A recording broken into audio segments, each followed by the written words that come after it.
σήμερα και τα κυριότερα γεγονότα έχουν ως εξής. Όρισε η Δέσποινα Βανδύ με τον Τέρμη Νικολαίδη. Αποχώρησε η Δεβόρα από το The Wall. Αγέλη θαλάσσιων ελεφάντων ξεβράστηκε στις ακτές της Αυστραλίας. Ένας εξ αυτών έπαιζε τένις. Πρώτη λέσχη για τρίτο συνεχή χρόνο η Λεύκα.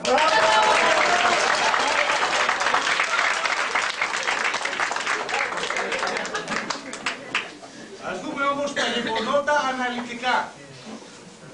68η μέρα του πολέμου σήμερα και τα συμμαχικά στρατεύματα, σύμφωνα με δηλώσεις του Προέδρου Μπούς, βρίσκονται 360 μέτρα από τη Βαγδάτη.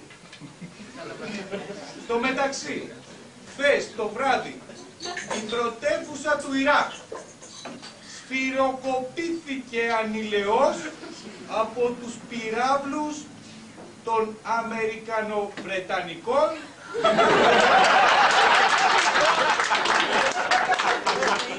πυραυλιτόμαχο. Άγρια τους τσιμέντινους όγκους της ιστορικής μα και βασανισμένης πόλης. Δίτα 52. Ξέρασαν φωτιά και Μπούρμπερι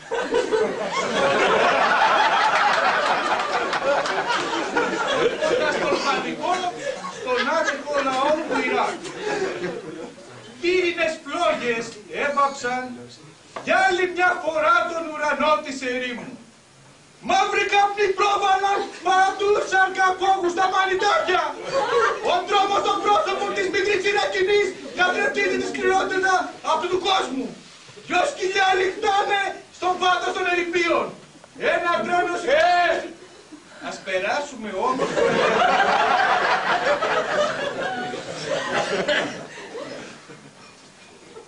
Μαζί μας σήμερα η κομμότρια του Προέδρου Μπούς, αξιότιμη κυρία Τζόνσον & Τζόνσον.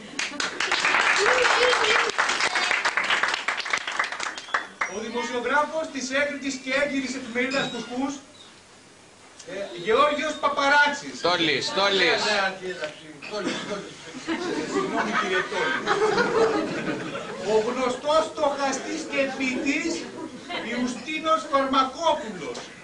Να σου αξιότιμε φίλε μου Μανώλη Τάψη. Ο πρώτος ξάδερφος του Σαντάμ Χουσεΐν σαν τα μούτρα του.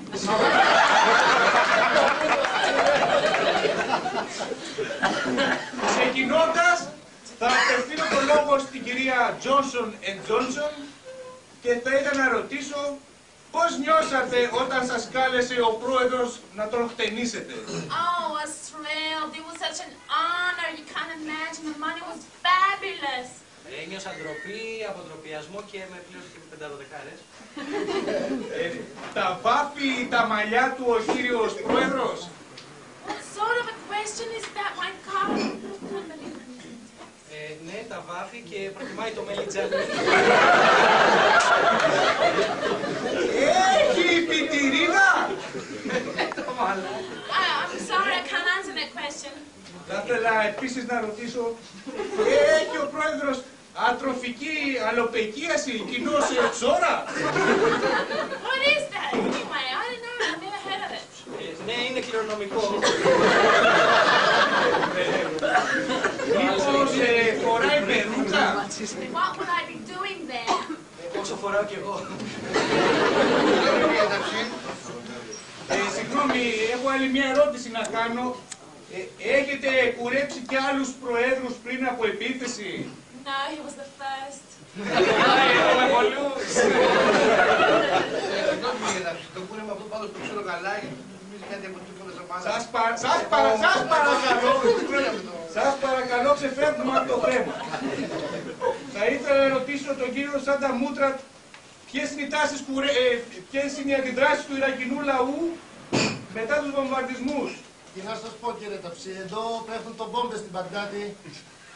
Εδώ μιλάτε για το τρίχες. Εδώ γεννηθήκαμε εμείς παππούδες, γιαγιάδες δικές μας. Σαντάμ με τρίχα καλή, τρίχα μαύρη, τρίχα κατσαρή. Και όχι σαν τον Μπούστι με το περουκίνι που δεν θα μας καβαλήσει. Αυτό το ασίγαστο πάντως πάθος για την βουλική συμπεριφορά, αυτή η έξαρση των Ιρακινών αισθημάτων, αυτή η αντίδραση στον αμερικάνικο πολσεβικισμό μου φέρνει στο νου ένα ποίημα που έγραψα τώρα τελευταία για το οποίο θα ήθελα να σας το απαγγείλω. Παρακαλώ, μεγάλη μας τιμή. Μέσα σε κόλαση φωτιάς βρίσκεται τη Βαγδάτη. Πολυμερείς της ρίχνουνε. Μ' αυτή ακόμα σκέφτεται. Από δεξιά και από ζερβά τη ρίχνανε πυράβλους. Ο απλός Ιρακινός μονολογεί και λέγει.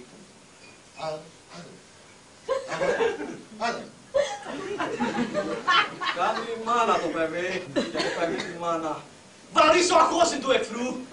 Κι όμως δεν τους τρομάζει. Μόνο γεμίζουν τις ψυχές με θάρρος και με δόξα. Ένα σινιάλο κατερούν τον αρχηγό να δώσει.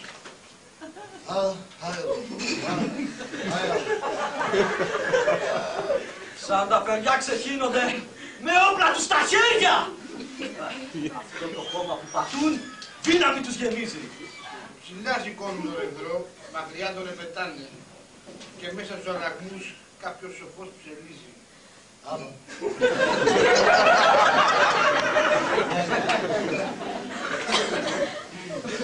Μακριά ηλίας είναι αυτές.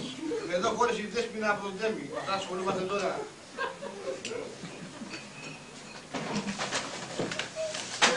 Μεγάλε, τι το κάναμε εδώ πέρα να πούμε. Είπες και πολλά έξω.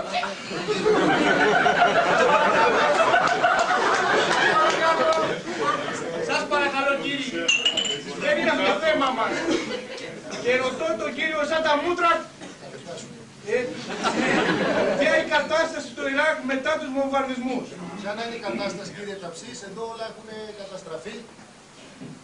Τα σπίτια, οι ταβέρνες, κάς εσύ. Το μαγαζί με περσικό χαλί που είχα, τριπλόκο από καλό, από το ακριβό, έχει γίνει κομμάτια, αλλά θέλει και εμείς μαύροι άμμος και πάση κάτι κατακτητή Αμερικάνο. Καλά, πώς ήρθες. Αυτό που μου θυμίζει αυτή η ορβή των Αμερικανοβρετανικών δυνάμεων και αυτό το ασύνταστο πάθος, αυτή η αντίσταση της Ιρακινής ψυχής η οποία προχωράει στο νου, μια φράση, μια δύναμη εκ των έσω. Ακούστε, προς τα εκεί. Καλά, σου λέω, τα έχει χάσει. Στο σημείο αυτό να κάνουμε την πρώτη σύνδεση. Βασίλη, με ακούς? Ναι, Μανώλη! Βασίλη, δεν σ' ακούω καλά, πάρε το 0. Άλλαξε! Βασίλη, ξεκινώ. Μανώλη, τους αναμένουμε από στιγμή σε στιγμή, μ' ακούς? Μα τι κατάσταση είναι αυτή, Βασίλη, και μετά σου λένε για Άγγλους στα ραντεβού. Αντί αγόρι μου, όταν λένε τα σίκα, σίκα. Ναι. Θα επανέλθουμε στο θέμα αργότερα. Αλλάζουμε σελίδα, αλλάζουμε θέμα. Η Λεύκα, πρώτη λέσχη. Κάναμε ένα ρεπορτάζ με ευχές επωνύμων για το γεγονός. Να φύγει το βίντεο.